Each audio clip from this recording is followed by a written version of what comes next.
Buenos días.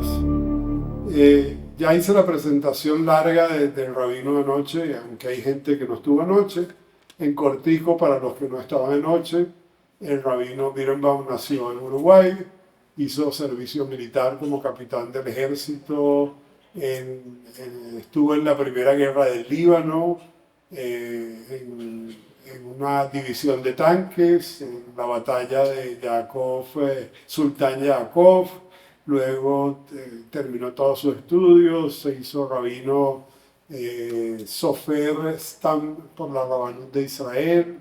Luego estudió en la Universidad Hebrea de Jerusalén, hizo Bachelor, Arts, Master, luego doctorado en Bar Ilan, y ha trabajado en una gran cantidad de instituciones relacionadas a Latinoamérica, Centroamérica. ¿Se acuerdan de COSLA, zona norte, con Walter Chentejovsky? Bueno, el rabino estuvo 5 años trabajando con nosotros en esa época, 2 de los cuales vivió en Venezuela. Y bueno, aquí lo volvimos a traer para que conozca Venezuela 30 años después de que él estuvo por aquí y nos deje saber todo lo que ha aprendido en esos 30 años. Entonces, nuevamente los invitamos a Kabbalat Shabbat esta noche en la Bnei Brit a las 6:40. Mañana va a estar todo el día con nosotros también en la sinagoga. Y sin más, les dejo con el rabino. Podemos aplaudir.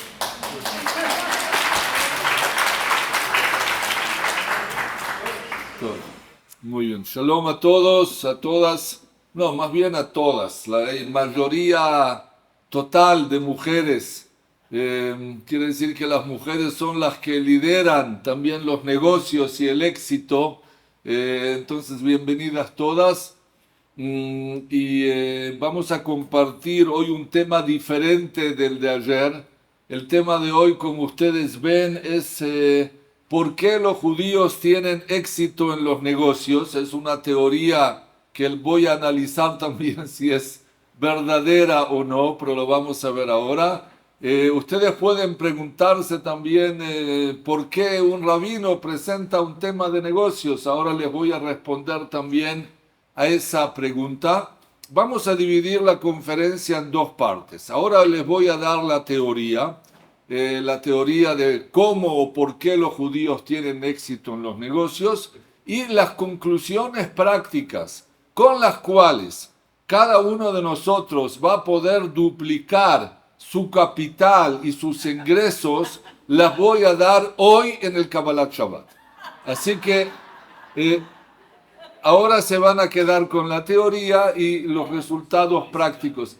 Segunda aclaración, claro, espero que ustedes comprenden que les voy a dar acá una cantidad de elementos profesionales, por lo cual desde ya voy a ser muy piadoso con ustedes y el 10% de los ingresos que ustedes ganen a partir de esta conferencia están dedicados a la unión. Así que tomen en cuenta también. Y por último, a modo de introducción, les voy a comentar cómo llegué a este tema.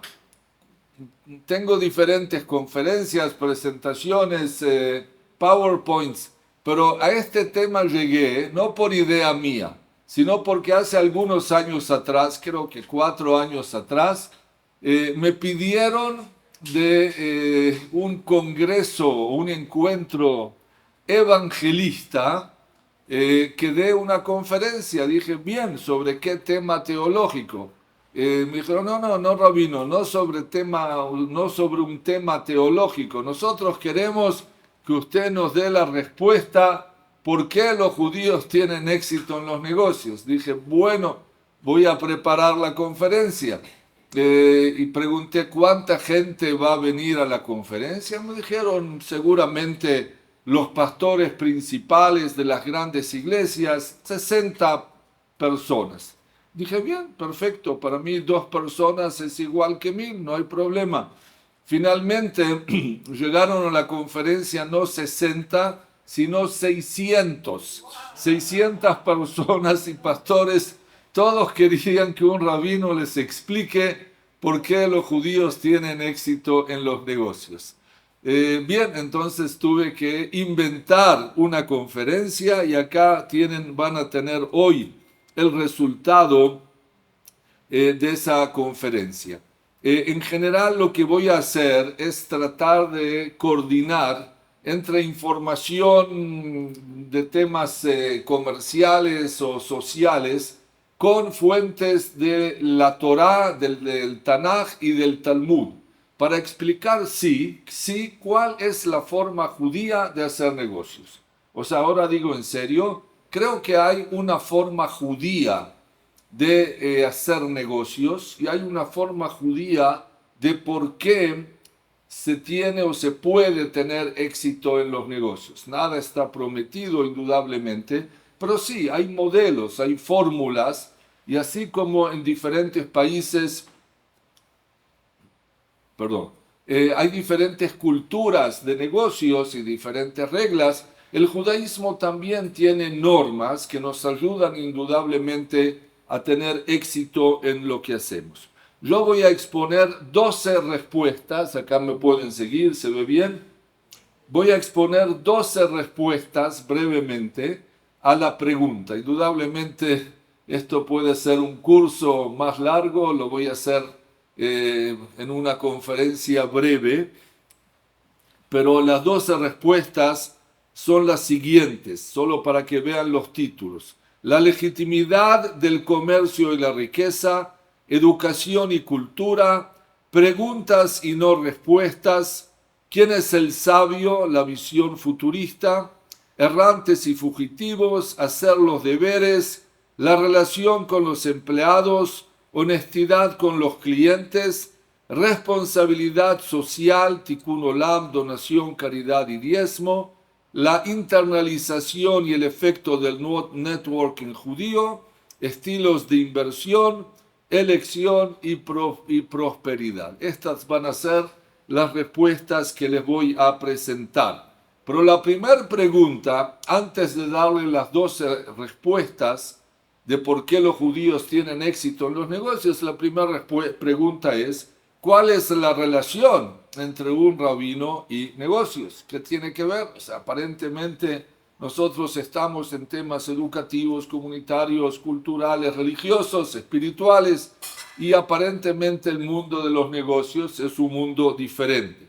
Entonces, algunas respuestas primero a mi conexión entre rabinato y negocios. Número uno, yo viajo, como comentó Jean Martín, o yo les comenté, viajo mucho y muchas veces en aeropuertos, en aviones, saben, la gente se acerca y pregunta y me dice, ¿usted es abogado? No sé por qué la gente piensa que soy abogado. Y digo, no, yo no soy. Ah, ¿usted se ocupa de negocios? Digo, sí, yo me ocupo de negocios. ¿Qué negocios podemos trabajar, hacer algo juntos? Digo, mire, no estoy seguro porque yo me ocupo de negocios judíos. Y en negocios judíos no se gana dinero, se pierde dinero. Entonces, al fin y al cabo, los rabinos también estamos en negocios, pero en negocios judíos. La segunda respuesta es también muy interesante. Tengo muchos amigos en diferentes lugares del mundo y muchos de ellos son empresarios muy exitosos con diferentes proyectos, inversiones, empresas, etcétera, etcétera. Y muchos de ellos me dicen, pero rabino, usted es activo, dinámico, queremos que trabaje en nuestra empresa. O sea que me ofrecen, como rabino, me ofrecen trabajo en empresas, en diferentes negocios. La verdad es que, en primer lugar, yo no acepté en muchas ocasiones propuestas. Primero porque me gusta lo que hago, ser rabino. Segundo porque cuando a veces me hacían propuestas de que yo trabaje como gerente general, etc., y hice pequeñas investigaciones, vi que las empresas no eran tan kasher. Entonces dije, bueno, este amigo tiene un centro X, que no es exactamente lo que un rabino puede hacer. Otro tiene una empresa de casinos, etc. Dije, no, yo me mantengo en lo mío. La verdad es que al final nadie me hizo una propuesta, pero al menos es una idea. Y la verdad es también que los rabinos nos ocupamos de muchos temas que tienen similitud con los negocios. ¿Por qué? Porque nos ocupamos de temas que tienen que ver con compra y venta, con publicidad, con marketing. Hoy en día todo el mundo comunitario está basado también en marketing, en publicidad, actividades, masau matán, o sea, comercialización de diferentes temas, y no es que hay una separación total. Y nuevamente, antes de empezar, a modo de introducción, la pregunta es si es verdad que los judíos tienen éxito en los negocios. O sea, si la riqueza judía es un mito o es verdad. No sé si ustedes tienen una idea al respecto.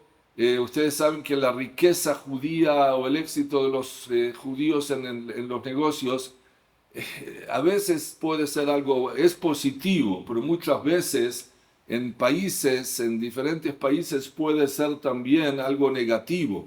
Uno de los argumentos en los protocolos de los sabios de Sion, ¿sí? Los protocolos antisemitas que se escribieron en Rusia, así lo llamaban, los protocolos de los sabios de Sion, contra los judíos, es que los judíos controlan la economía mundial. Y eso fue utilizado como un argumento antisemita que hoy nuevamente se está utilizando a partir del 7 de octubre. Yo les puedo decir que yo como joven, como niño prácticamente, o sea, nací en Uruguay, hice aliyá a una temprana edad, a los 13 años y medio, sin mis padres. Y uno de los motivos, me acuerdo hasta hoy en día perfectamente, me acuerdo que yo tenía 12 años, y estábamos en un lugar de vacaciones, todavía Punta del Este no estaba tan desarrollado en Uruguay, se llamaba Atlántida, un lugar de vacaciones, y entré a un café a comprar un refresco y escuché a las personas que estaban sentadas en el café que hablaban y decían, sí, porque los judíos controlan la economía del mundo. Por un lado, me pareció excelente, muy bien, si los judíos tenemos ese poder, energía e inteligencia de controlar la economía del mundo, me parece excelente. Pero por otro lado, ustedes saben que eso se utiliza generalmente como un argumento antijudío. Pero veamos entonces algunos datos. Miren, en el mundo hay, perdón, está equivocado, hay no 14, sino 16,5 millones de judíos, vamos a decir 17 millones de judíos en el mundo. Quiere decir que somos el 0,2 de la población mundial, ¿verdad? 0,2 o menos de, perdón, 0,02. Ok, tiene razón, porque hay 8 billones de personas en el mundo. Como les dije, no soy tan bueno en matemáticas, pero somos un número, ¿cómo se dice? Insignificante. Según la revista Forbes, esto es de hace 4 años atrás, puede ser que cambió un poco. Según la revista Forbes, de los cerca de 1.500 multimillonarios del mundo, 165 son judíos. O sea, el 11%. Somos el 0,02 de la población del mundo, pero el 11% de los multimillonarios son judíos. Quiere decir que según esta información, sí, los judíos tienen éxito en los negocios. 17 de estos multimillonarios judíos residen en Israel. Estados Unidos es el país donde hay más multimillonarios judíos. Y también hay importantes multimillonarios en Rusia, Brasil, Francia, España, Ucrania, Canadá, Mónaco, el Reino Unido. Bien, quiere decir que sí vemos, por un lado, de que el nivel socioeconómico de los judíos en el mundo, en comparación con el nivel socioeconómico de no judíos es más alto. Hay más información, pero no voy a entrar ahora en todos los datos. Vamos a ver cuál es el enfoque del judaísmo sobre el tema. En primer lugar, hay un versículo muy interesante que dice lo siguiente: "Ki lo yechdal evion mikerev aretz". O sea, la segunda frase: porque nunca dejará de haber menesterosos en medio de la tierra, o pobres, en medio de la tierra. Quiere decir, la Torá, este es un pasuk en Sefer Dvarim, la Torá sale del punto de partida que la pobreza es una realidad. La Torá no dice que en algún momento no existirá la pobreza, sino que pobreza es parte de la vida, siempre, o sea, porque nunca dejará de haber pobres en medio de la tierra. Pero ¿qué hace el judaísmo en forma muy inteligente? No cierra los ojos y dice, no, la pobreza va a finalizar, va a cambiar el gobierno en X país, no digo dónde, y la pobreza va a finalizar. No, la Torá dice, señores, seamos realistas, la pobreza es una realidad, pero ¿cómo se maneja la pobreza? ¿Cómo se genera una relación entre pobres y ricos, una relación de trabajo? Y eso es lo que vamos a tratar de explicar ahora.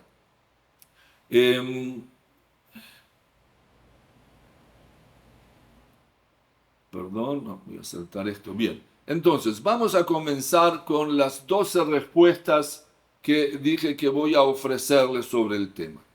La primera respuesta, ¿por qué los judíos tienen éxito en los negocios?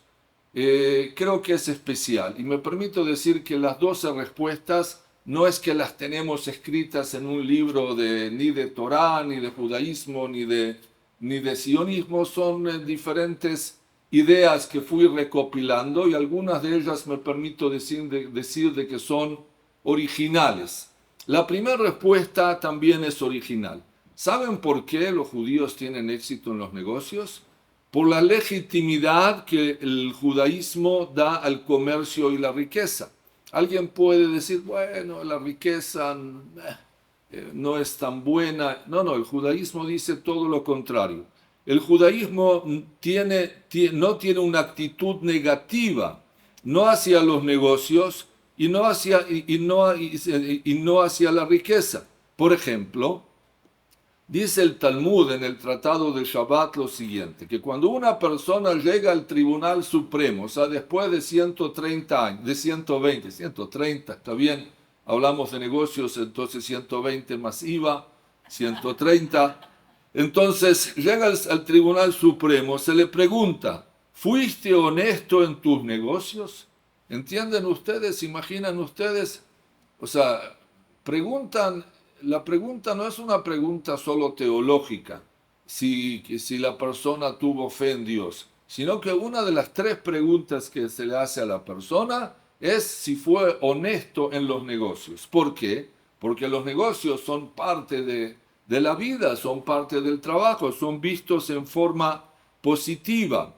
Así también dice el Tratado de Avot, ama el trabajo, como está escrito, del esfuerzo de tus manos comerás y serás afortunado y tendrás bienestar. O sea, hay que trabajar, señores. Siempre decimos, la Torá dice para Shabbat, no dice en Shabbat hay que descansar. No, en Shabbat no hay que descansar. La Torá dice, Sheshet Yamim Ta'aseh Melachá. 6 días hay que trabajar. Bueno, quien trabaja 6 días que descanse en Shabbat. Pero el Shabbat no es un día independiente. El Shabbat es el resultado de 6 días de trabajo. ¿Qué quiero decir con esto? El hecho de que el judaísmo ve en forma positiva el trabajo y la riqueza y la acumulación de bienes, ahora les voy a mostrar otras fuentes, eso ya inspira o ayuda a la persona a decir, bueno, si ese es el objetivo del judaísmo, yo quiero lograrlo también. Si el judaísmo tuviera como otras religiones, la religión budista, la religión hindú, y otras religiones que de alguna forma están más cerradas. Si el judaísmo tuviera una relación negativa hacia el trabajo y la riqueza, eso hubiera influido sobre la mentalidad judía. Y sabemos que la mentalidad judía no, es tener éxito, trabajar y ganar. Y está muy bien, porque el judaísmo también lo alienta. O sea, comprenden a qué me refiero. Me pueden también preguntar o parar en el medio. Así también nuevamente dice el Talmud, ¿quién es el rico? El que disfruta de profunda paz con su fortuna. Miren qué frase interesante. Alguien puede decir, bueno, yo tengo dinero, pero sufro. No, no, no. ¿Quién es rico? El que sabe disfrutar de su actividad, de su trabajo, de su dinero, y no que está constantemente preocupado solo por el hecho de que tiene un dinero o riqueza. También dice el Talmud, el que no enseña a su hijo un oficio es como si le enseñase a robar. Así dice el Talmud en Kiddushin, que los padres tienen que educar a los hijos, tienen que enseñar Torah, sí, perfecto. Pero enseñar Torah no es suficiente, tienen que enseñarle al hijo a nadar. Hoy en día es un poco diferente, no se refiere a nadar en la piscina de hebraica, sino a nadar, porque antiguamente cuando había barcos, no cruceros con 5.000 personas como hoy, sino barcos o barquitos, y una persona y el barco podía naufragar, entonces para salvar la vida tenía que nadar, otra vez, no en piscina, sino en el mar. Es otra forma de nadar, ¿verdad? Y también los padres tienen que enseñar a los hijos una profesión, es una obligación, porque si no el hijo puede llegar a robar cuando necesite dinero. Nuevamente, la legitimidad del comercio y de la riqueza es algo sumamente importante en el Talmud, y eso influye sobre la mentalidad judía también. Sí, voy a pasar al opuesto de lo que dije también, desde cierto punto de vista. Es cierto que la riqueza tiene también peligros. Dice el Talmud, quien ama el dinero nunca estará satisfecho. Pero eso no tiene que ver con la riqueza, eso tiene que ver con un tema psicológico. O también dice el Talmud algo psicológico, quien tiene 100 quiere 200. O sea, que quien tiene 100 monedas de oro no ve como suficiente las 100 monedas su capital, sino quiere siempre duplicar el capital. Por un lado, no está mal, esa es la naturaleza humana. Por otro lado, una persona tiene que también saber controlar la forma de trabajo y de riqueza. ¿Por qué?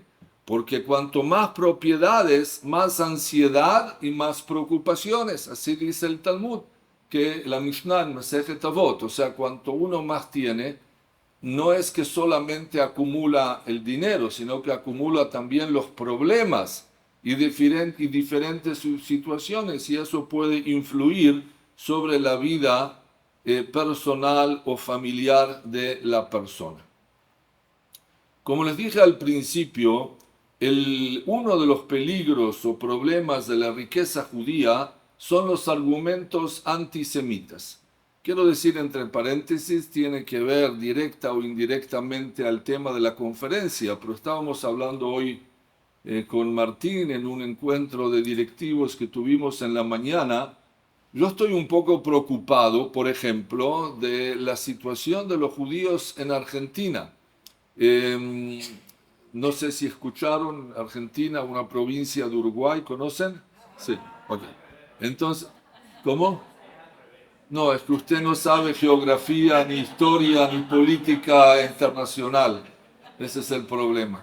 De todos modos, estoy preocupado. ¿Por qué? Porque, claro, el presidente, que de alguna forma no es judío, pero se autopresenta como judío, o con mentalidad judía, o con asesores judíos, o con rabinos que lo acompañan, o con el Rebbe de Lubavitch que lo bendice desde su lugar de descanso eterno, etcétera, etcétera.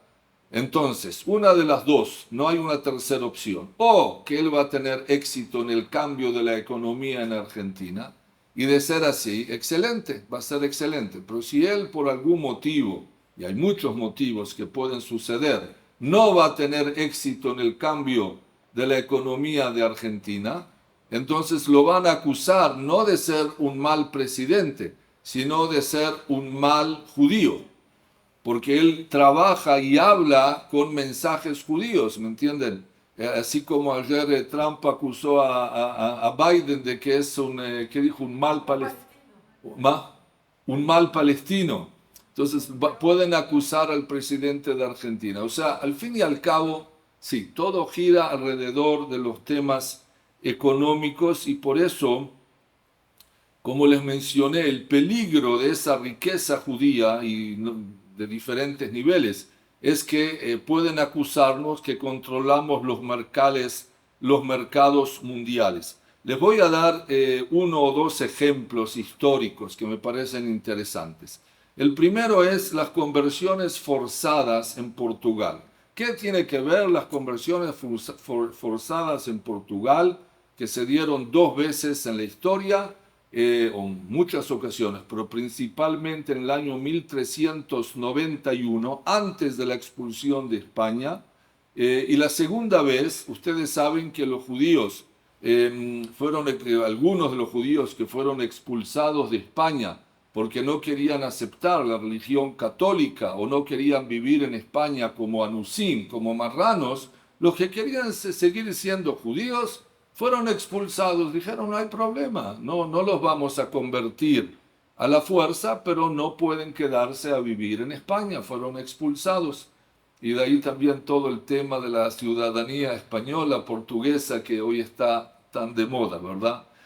Pero los judíos entonces fueron expulsados, y algunos de los judíos expulsados, o muchos de ellos, pasaron de España a Portugal. El rey de Portugal, Manuel, él abrió las puertas a los judíos expulsados de España a Portugal, porque él sabía que eso iba a mejorar la economía de Portugal. ¿Quién más abrió las puertas de los judíos expulsados de España? Todo el Imperio Otomano. O sea, los judíos que llegaron a Turquía, sí, Bulgaria también, es cierto, a Marruecos, que también Marruecos en aquella época todavía era parte del Imperio Otomano, después ya no, inclusive a Siria, a Haleb. ¿De dónde llegaron los judíos de Siria? No son judíos, la mayoría no eran judíos con todo el cariño originales acá, señora de la familia Silvera, ¿verdad? Sino que llegaron de España, judíos españoles, sefaradíes porque llegaron de Sefarad, no porque comían burrequitas, sino porque llegaron de Sefarad. Y nuevamente el rey de Turquía los invitó a Turquía. ¿Por qué? Porque sabía que iban a tener éxito en los negocios. O sea, siempre tenemos esa imagen en la historia que los judíos se les abren o se les cierran las puertas por temas comerciales. Y así sucedió que más adelante, en el año 1497-98, cuando el rey Manuel se casó con la reina, con la hija de los reyes de España, el nombre, perdón, me olvidé. Entonces la reina exigió que los judíos que están en Portugal, que sean también exiliados, que sean... el rey dijo, no los puedo sacar del país porque la economía se va a caer. ¿Y qué hizo el rey de Portugal? Obligó a los judíos a convertirse en forma forzada. Es algo muy conocido que los judíos no querían convertirse, no hay problema. Entonces los monjes, los curas iban por las calles con baldes de agua, así exactamente, tiraban agua bendita sobre los judíos y decían, ok, ahora ya son cristianos, nuevos cristianos, ¿verdad? Pero todo eso no era por temas espirituales, era porque el rey sabía que sí, los judíos controlan el mercado, la economía de Portugal. ¿Cómo va a echar a decenas o centenares de miles de judíos que vivían? Y de ahí nació el tema de, las conversiones forzadas. Otro cuento también muy interesante, no sé si conocen, pero es el Flan Fuchi de Japón. No sé si es conocido, yo escribí un artículo sobre ese tema también, no en el libro que vieron ayer, sino en un segundo tomo que se va a publicar próximamente. Impresionante. El Flan Fuchi de Japón, en el año 1926, 30, 33, o sea, fue durante 10 años. Los japoneses querían mejorar la economía de Japón. Miren ahora qué interesante. Los japoneses, ¿qué hicieron? Leyeron, el gobierno japonés leyó los protocolos de los sabios de Sion. De alguna forma recibieron los cuadernos, el librito, los protocolos de los sabios de Sion, escrito en Rusia a principios del siglo XX. En los protocolos de los sabios de Sion, como os dije anteriormente, dice claramente, los judíos controlan la economía del mundo. Dijeron los japoneses, el gobierno japonés, dijeron, los judíos controlan la economía del mundo, entonces vamos a traer a judíos a Japón. Vamos a traer a judíos a Japón para que ellos desarrollen la economía en Japón. En aquel momento no había judíos en Japón. Ahora también hay muy pocos judíos en Japón. No voy a explicar ahora el por qué, por temas políticos diferentes. Pero de todos modos ellos decidieron traer a 1 millón de judíos de Europa a Japón. Armaron todo un programa, que ese programa se llamaba el Plan Fuchi. Fuchi es un pescado en Japón. Es un pescado en Japón que tiene una sangre que es venenosa. No lo probé, no es kasher, pero tiene sangre que es venenosa. Si se sabe cocinar bien el pescado, entonces esa sangre deja de ser venenosa. Pero si el pescado no se cocina bien, entonces ese pescado puede matar.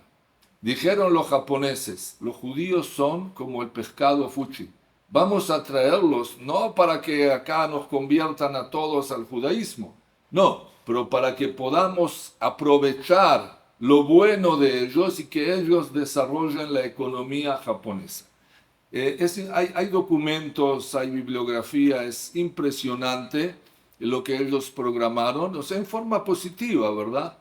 Finalmente comenzó el 1932-3, el comienzo del nazismo en Alemania, en Europa, y ese plan prácticamente se anuló. Pero esa era una idea que nuevamente tenían, y todo esto tiene que ver con la riqueza judía. Bien, paso ahora al segundo argumento. El segundo argumento es educación y cultura. Muy interesante y muy importante también. O sea, mi argumento es, ¿por qué los judíos tienen éxito en los negocios? Porque tienen más educación y cultura. Y porque el conocimiento es un pilar fundamental en el judaísmo. Enseguida van a ver, pero el hecho de que los judíos, de que hay la mayoría de los judíos durante la historia, no solamente hoy, nunca eran analfabetos, estudiaban. Claro, el que estudia, entonces puede tener más conocimiento, más razonamiento también para el tema de los negocios. Y el concepto de la educación, esto tiene que ver con escuelas judías. ¿Cuál fue la primera escuela judía en el mundo? Nos dice el Talmud lo siguiente, dijo el rabino Yehudá, ser recordado para bien Yoshua ben Gambla, que si no fuese por él se hubiera olvidado la Torá de Israel. ¿Cómo puede ser? Porque al comienzo quien tenía padre, este le enseñaba Torá. Quien no tenía padre, no estudiaba Torá.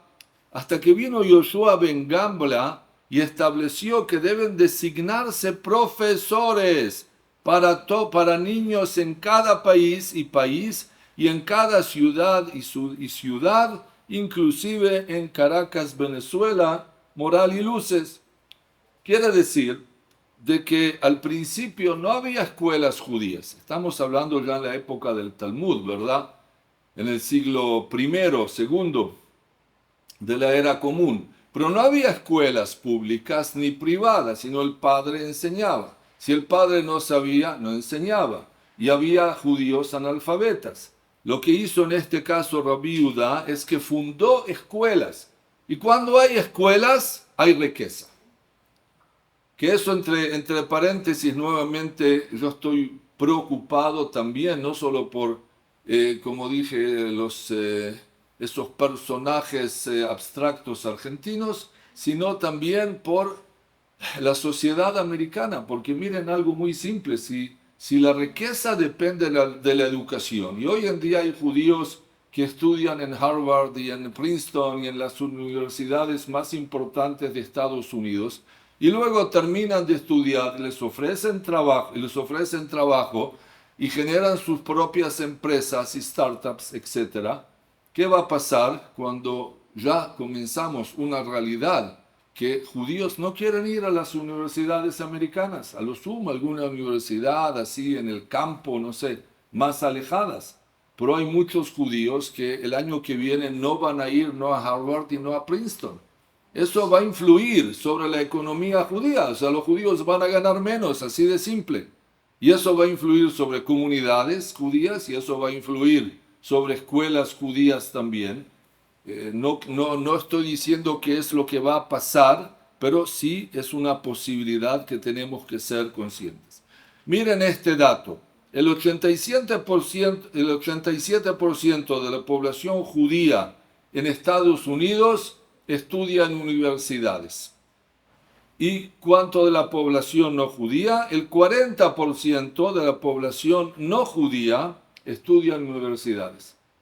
O sea, el doble, más que el doble de los judíos estudian en universidades que no judíos. O sea, estos son datos que indudablemente están en las redes y no son datos rabínicos. Bien, entonces esa fue la segunda respuesta, educación y cultura. Paso a la tercera respuesta, que también me parece muy interesante. Preguntas y no respuestas. Dinamismo mental y crítico. ¿Qué se necesita para tener éxito en un trabajo, en un proyecto, en un negocio, en una empresa?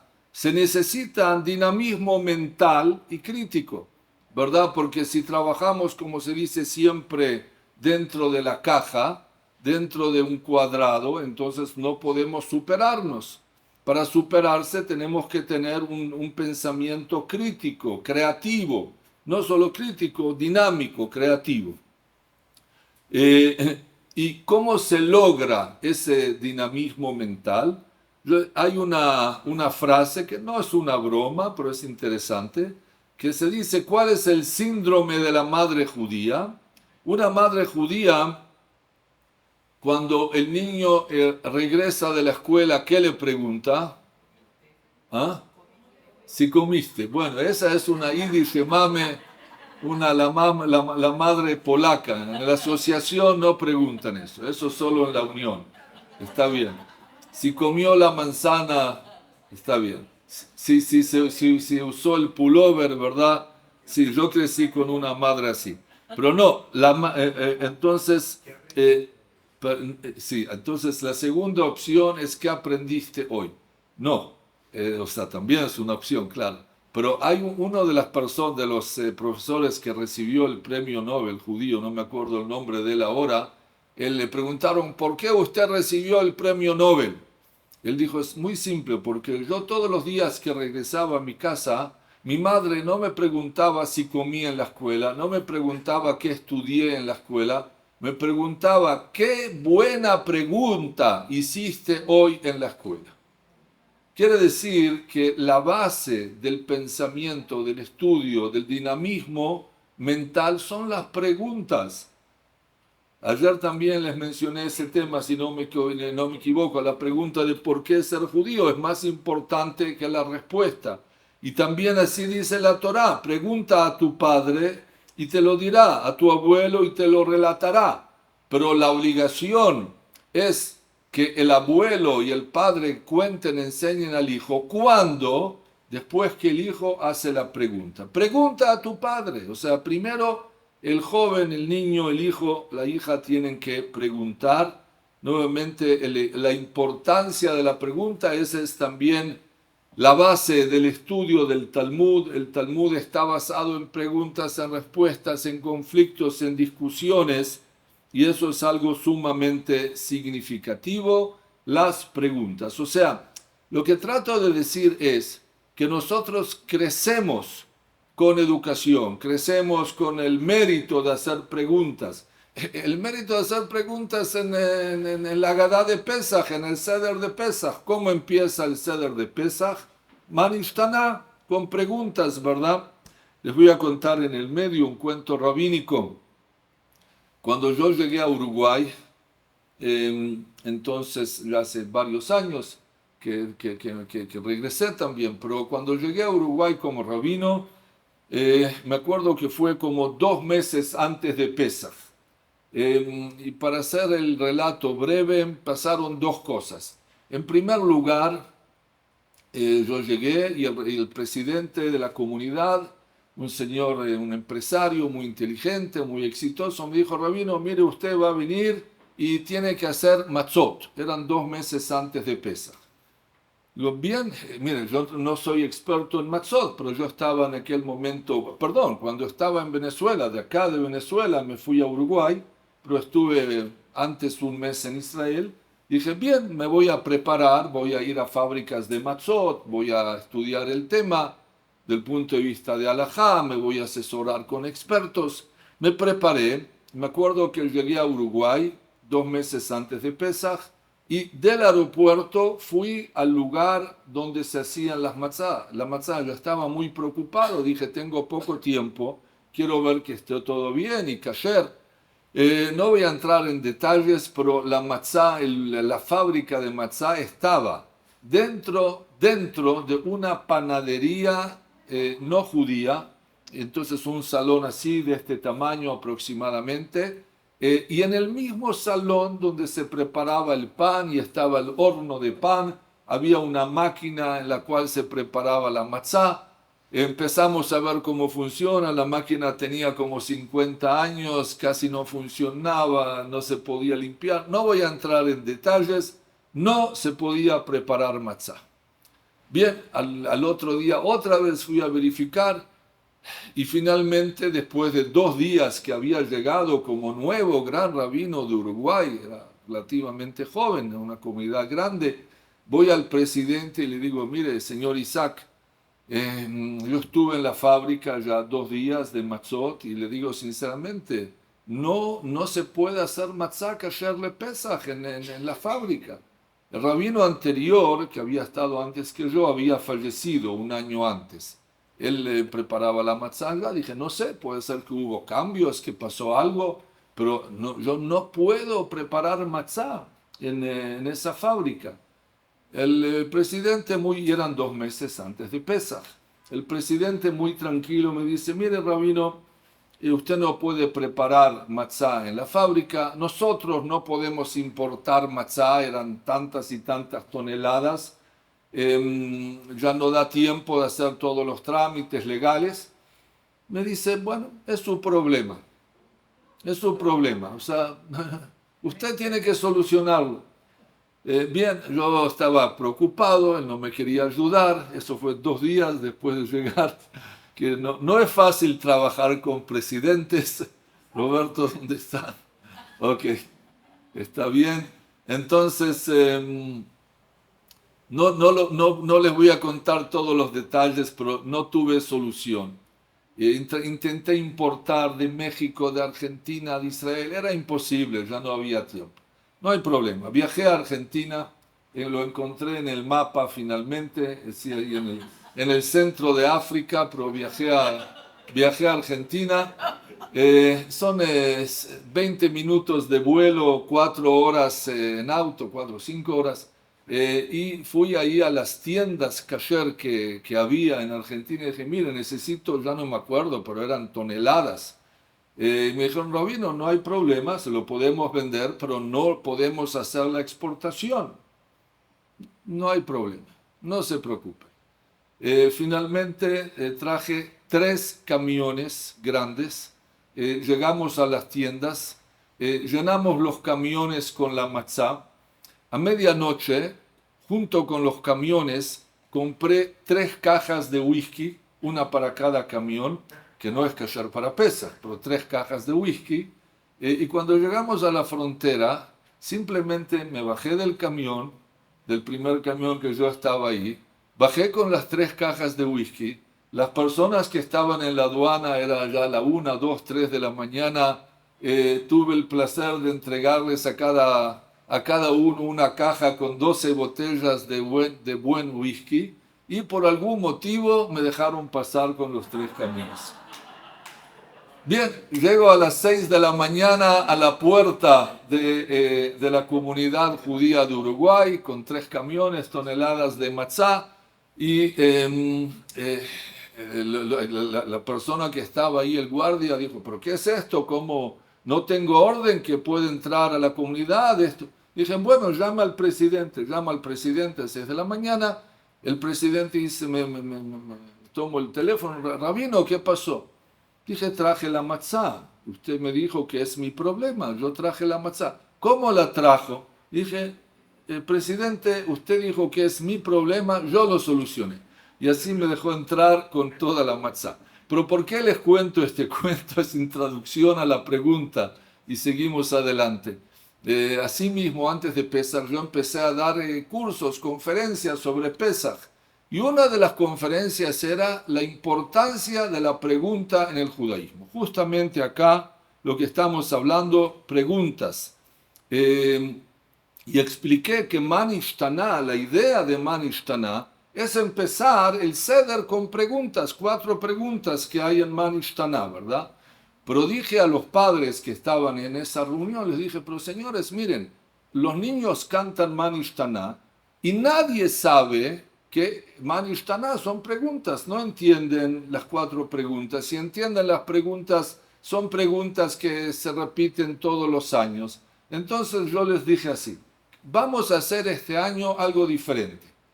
No canten Man Ishtaná en la casa.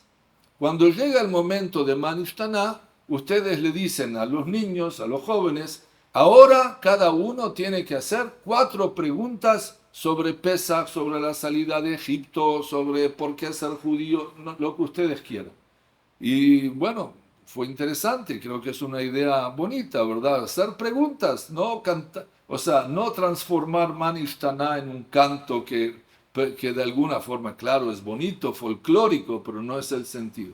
Nuevamente al otro día me llama el presidente de la comunidad y me dice, Rabino, usted recién llegó y sigue haciendo problemas. Hace 2 días trajo 3 camiones de contrabando. Ahora dice a la comunidad que no canten Man Ishtaná. Dice, ¿cómo es eso? Recién llegó y da... Bueno, no logré explicarle cuál era mi idea, pero finalmente todo salió bien. Bien, ahora voy a dar la 4ª respuesta. ¿Quién es el sabio? La visión futurista. O sea, el Talmud dice lo siguiente.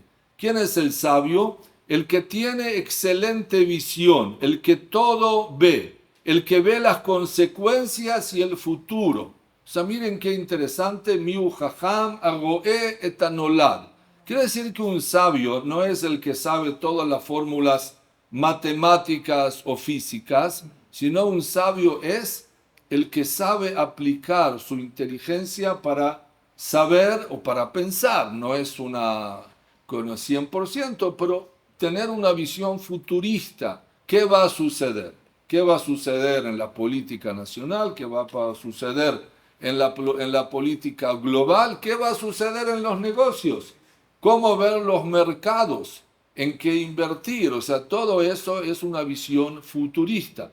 Y el que tiene esa visión futurista, primero, es considerado en el Talmud un sabio, pero creo que es la persona también que puede tener éxito en su misión económica o de negocios, por tener esa reflexión futurista. La quinta explicación que voy a dar me parece también muy real. Los judíos tienen éxito en los negocios porque son errantes y fugitivos. No sé si es una respuesta tan simpática, pero es una respuesta real. ¿Qué quiere decir? Los judíos somos ciudadanos del mundo, como yo lo llamo. Y ustedes saben que este concepto de errantes y fugitivos es una maldición católica, Jesús en este caso, según la leyenda cristiana que se dio a los judíos. No lo voy a explicar ahora, eso va a ser parte de la drashá hoy en la noche, junto con las conclusiones de cómo ganar más dinero. Pero es algo que se considera una maldición, ser errante y fugitivo de lugar en lugar. Y así sucedió que sí, durante más de 2000 años, los judíos no tuvimos nuestra propia Medina. Ayer hablamos del Estado de Israel, de la primera creación del Estado de Israel en el 48, de la segunda fundación del Estado de Israel después del 7 de octubre. Pero en general, como los judíos van de lugar en lugar y no tuvimos nuestro Estado, los judíos son inmigrantes. Ahora, ¿qué es inmigrante? Un inmigrante es una persona sin dinero en búsqueda de oportunidades. Así defino yo un inmigrante. Una persona sin dinero en búsqueda de oportunidades. Miren que el éxito de los inmigrantes no es solamente del pueblo judío. No sé si acá tenían en Venezuela, como había en Uruguay y en otros países, que los judíos que llegaron de Europa eran clappers o cuentniks, ¿sí? Que iban casa por casa y vendían. Pero así hubo judíos que empezaron a trabajar así y después hicieron grandes fortunas. ¿Por qué? Porque eran inmigrantes, porque tenían que comer. ¿Quiénes son hoy los inmigrantes que hacen ese trabajo? Yo creo que ya los judíos casi perdimos ese tema. ¿Quiénes son hoy los inmigrantes que trabajan así duro para ganar dinero y tienen esa necesidad de éxito? Por ejemplo, venezolanos afuera, no sé, no puedo opinar y no quiero opinar. Señores, ¿alguien de ustedes estuvo últimamente en África? África está lleno de chinos. Toda África está llena en el continente lleno de chinos. Algunos chinos hacen trabajos impresionantes. Todas las carreteras, la construcción de carreteras, de edificios, de puentes en China, es todo trabajo africano. En África es con capitales chinos. Y también ustedes ven tiendas chinas en África. Yo estuve hace poco en Costa de Marfil el año pasado. Costa de Marfil, ustedes saben, es francés. El territorio francés, entonces se puede comer baguette, ahí se habla francés, está bien. Pero ¿por qué en Costa de Marfil cada segunda tienda es de sushi? Sushi en Costa de Marfil. Sí, me dijeron muy simple, porque hay muchos chinos y japoneses que vienen a trabajar en África y eso es lo que les gusta consumir. Entonces, los inmigrantes buscan nuevas oportunidades y el pueblo judío es una nación de inmigrantes y por lo tanto es una nación de emprendedores. O sea, esto no es elección propia. Elección propia es ser educados, como les mencioné antes. Y el hecho de que somos inmigrantes, no nosotros lo elegimos, pero creo que supimos aprovechar este tema. Para darles un dato interesante, en Israel hay, es equivocado acá, hay 9 millones de habitantes, es correcto, 7 millones de judíos, 9 en total, 7 millones de habitantes judíos, con más de 65 compañías israelíes en Nasdaq, más que en toda Europa. Miren este dato, 76 años del Estado de Israel, con guerras, con pogroms, y 65, eso fue hace 4 años, ahora debe haber más, pero 65 empresas israelíes en Nasdaq. Ni en toda Europa hay ese número de empresas. Quiere decir que algo de exitoso hay. Y hay hoy en día 3.850 emprendimientos, startups en Israel. Quiere decir que hay un emprendimiento por cada 1.844 israelíes. Nuevamente, de Startup Nation que se menciona Israel, no es una casualidad. Perdón, ¿a qué hora empezamos? Para no alargar mucho, a las 12. Ok, tengo 10 minutos. Bien, sexta respuesta, hacer los deberes. O sea, el judaísmo nos enseña a preparar tareas, a hacer los deberes. Dice el judaísmo, quien se esfuerza en la víspera de Shabbat, comerá en Shabbat. Uno tiene que prepararse para Shabbat. Y por eso próximamente los vamos a liberar. Pero hay un concepto de preparar, de estudiar, de preparar lo necesario para Shabbat o para otros momentos. Entonces, quiere decir que el judaísmo nos enseña también a conocer los mercados, a investigar la competencia, a estudiar el panorama del mercado, o sea, hacer lo que llamamos un plan comercial, un plan ejecutivo. Pero nuevamente, es todo mentalidad judía, o sea, espero que soy claro, que cada uno de estos 6 puntos que estoy tratando de explicar son puntos de mentalidad o de realidad judía que influyen sobre nuestra forma de trabajo y de ganar dinero. El séptimo punto es la relación con los empleados. Nosotros sabemos que algo sumamente importante para toda persona, sea en la casa, en un trabajo, en una empresa, es la relación con los empleados. Si los empleados son parte de nuestro trabajo y son fieles a nuestro trabajo o por algún motivo no. ¿Qué dice el judaísmo de la relación con los empleados? El salario de tu trabajador no pernoctará contigo toda la noche hasta la mañana. Antiguamente no había salarios mensuales o anuales, el salario era diario.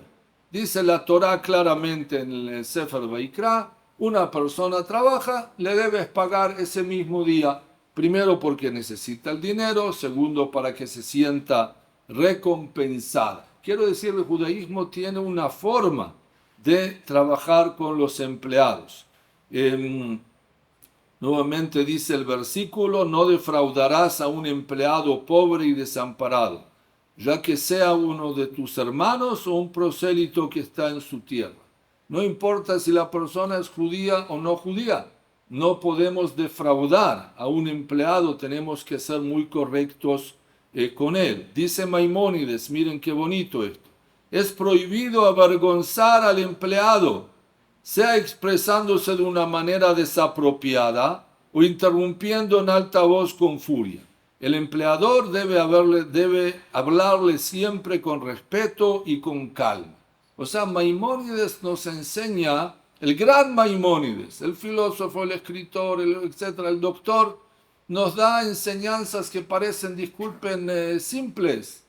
Simples, como Maimónides me va a enseñar cómo hablar con el empleado, sí. Porque Maimónides sabe que fuera del tema moral y ético, también una de las formas de tener éxito es nuevamente cómo hablar. Y también dice el Talmud que tenemos que dar primero de comer a los empleados antes de comer con nosotros mismos. La respuesta número 8 es honestidad con los clientes. Muy simple, si uno es correcto con los clientes, entonces no solo los empleados, sino también los clientes van a ser fieles a nosotros. De lo contrario, no. Y en eso también el Talmud dice claramente que hay que ser honesto en los negocios, que no se puede falsificar las medidas, los tamaños, el peso, el volumen. todo tiene que ser justo y correcto, también en el trato no solo con los empleados, sino también con los clientes. La respuesta número 9 es también muy interesante. El judaísmo nos enseña a tener éxito en los negocios, pero el judaísmo nos dice que los negocios no son solamente negocios, no son solamente dinero, sino que son también responsabilidad social, tikkun olam, donación, caridad y diezmo.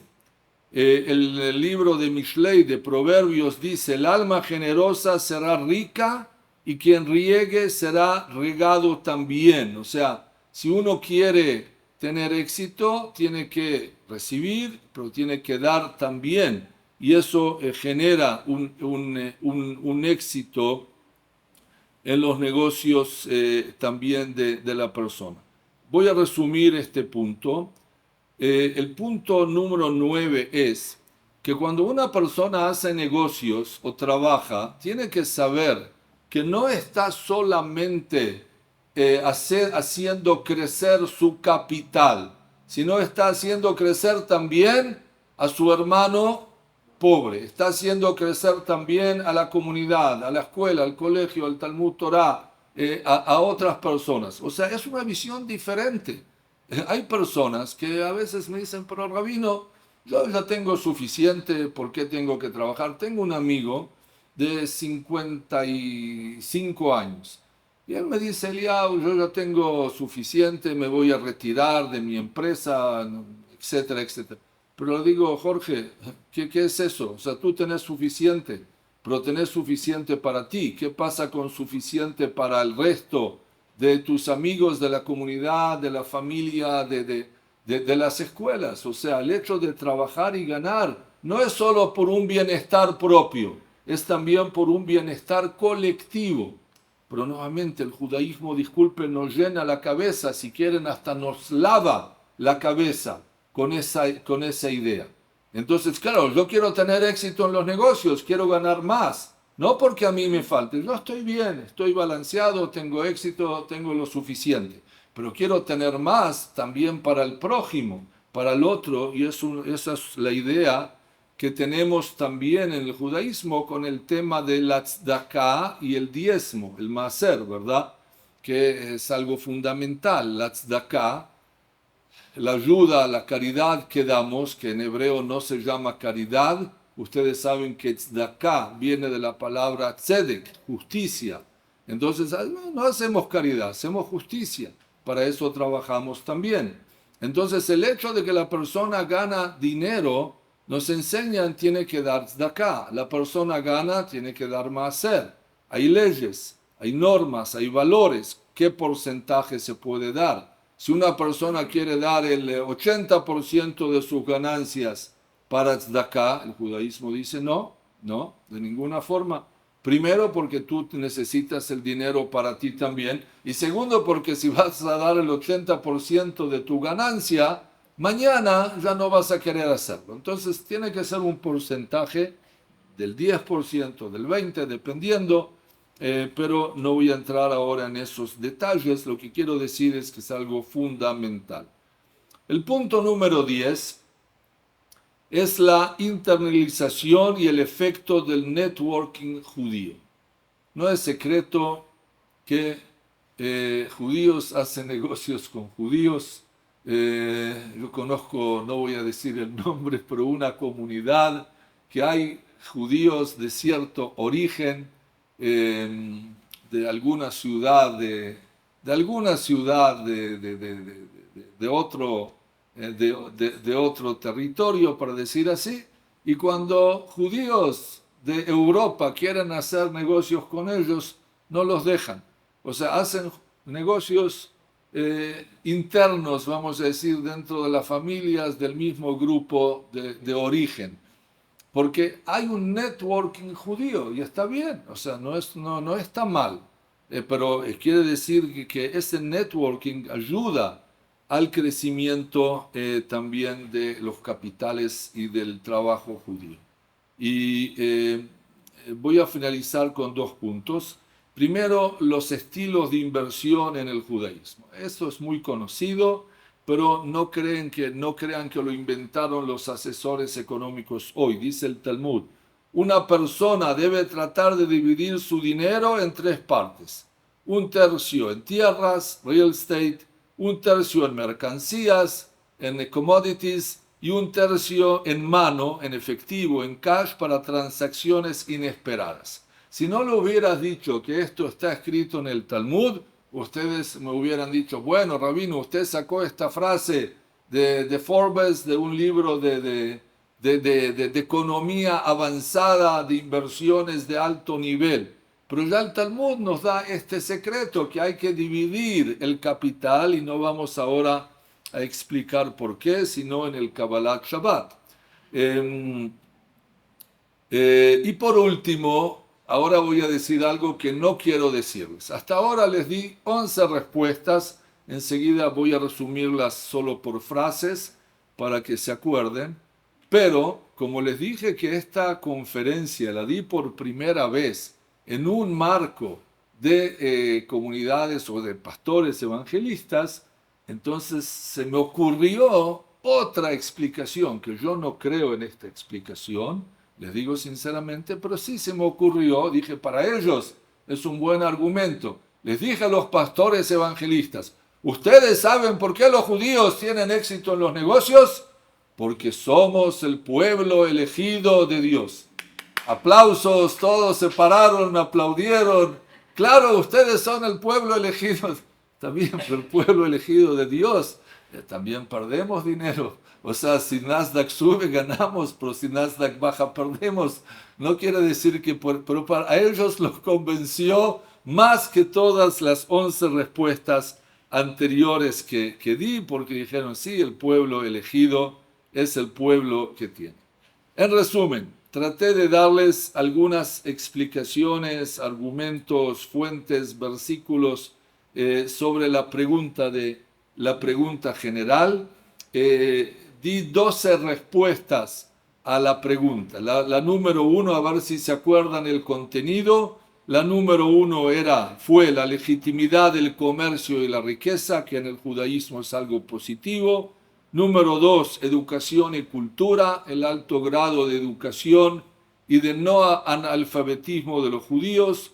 La número 3, el hecho de que tenemos preguntas y no respuestas que generan un dinamismo mental y crítico. La cuarta, ¿quién es el sabio? El que tiene una visión futurista. La quinta, porque somos errantes y fugitivos y queremos tener éxito y parnasá. La sexta, hacer los deberes, estudiar los mercados. La séptima, la relación con los empleados. La octava, la honestidad con los clientes. La novena, la responsabilidad social, tikkun olam, donación, etc. La décima, la internalización y el efecto del networking judío. 11, seguir el estilo de inversión judía, que es dividir los bienes en diferentes partes. Y por último, la elección y prosperidad, que lo dejo en signo de pregunta, que cada uno decida también ese punto. Esta fue las 12 respuestas categóricas a una pregunta existencial: ¿por qué los judíos tienen éxito en los negocios? Toda rabá.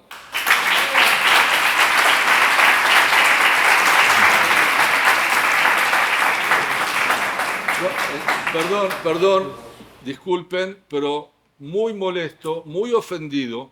Los evangelistas aplaudieron más que ustedes.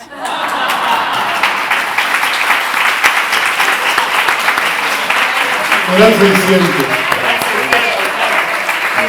Eran 600. Muchas gracias, Ahora Roberto, sí. por sus palabras tan sabias. Esperemos ir esta noche a la sinagoga para que nos termine de decir la fórmula para lograr esa riqueza. Gracias, Rabino, gracias también a todas las personas que nos ayudaron a que esto sea posible, la gente del Comité Ejecutivo de la Unión Israelita, la Junta Directiva de Hebraica, que nos ha prestado sus espacios para el evento de ayer y el evento de hoy. Los esperamos a todos en la sinagoga este fin de semana y todos. No hay que venir solo el Shabbat, se puede venir sábado, viernes, sábado, se puede venir la semana que viene también, ¿no? Entonces, a ver Ya si les lo dije, digo el que algo. tiene 100 quiere 200. Usted ya se va demasiado alto, Martín. Pueden venir siempre, siempre hay secretos. Y entonces, bueno, muchas gracias por su presencia y Shabbat Shabbat Shalom todos.